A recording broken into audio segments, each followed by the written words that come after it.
না। দর্শক, তাকে যেভাবে হত্যা করা হয়েছিল কেউ কিন্তু মেনে নিতে পারছিল না, কেন তিনি একজন বিপ্লবী ছিলেন। জুলাই অভ্যুত্থানের সময় তার অনেক ভূমিকা ছিল। তিনি ন্যায়ের পক্ষে কথা বলতেন সবসময়, তিনি কাউকে আপোস করতেন না। দর্শক, সেরকম একজন নেতাকে যখন হত্যা করা হয় তখন কিন্তু আলোচনার জন্ম দিয়েছিল পুরো বাংলাদেশ জুড়ে।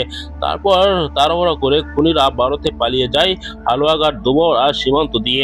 দীর্ঘদিন সীমান্তের ওপারে থেকে তারা ভেবেছিলেন যে অবৈধভাবে কিছুদিন থেকে এখন আবার বাংলাদেশ ফিরে আসবে, তখনই ভারতের পুলিশ তাদেরকে আটক করার পর এখন তারা জিজ্ঞাসাবাদের মধ্যে আছে। তারা চাঞ্চল্যকর তথ্য দিচ্ছেন, এখন পর্যন্ত কি তথ্য দিচ্ছেন সেটি ভারতের গণমাধ্যম এমনকি ভারতের গোয়েন্দা সংস্থারা প্রকাশ করছে না। কেন এ নিয়ে অনেকে উদ্বেগ প্রকাশ করছে। দর্শক, আপনারা এই ভিডিওতে দেখেছেন বাংলাদেশ থেকে কিন্তু এখন পর্যন্ত যোগাযোগ করা হয়নি, ওসমান হাদির খুনিকে ফেরত দিতে বলা হয়নি। তাহলে কেন বলা হচ্ছে না বাংলাদেশ থেকে, এ নিয়েও প্রশ্ন তোলা হচ্ছে। দর্শক, আপনারা এই ভিডিওতে দেখেছেন, এই সকল বিষয় নিয়ে আপনার মতামত কমেন্টে জানাবেন।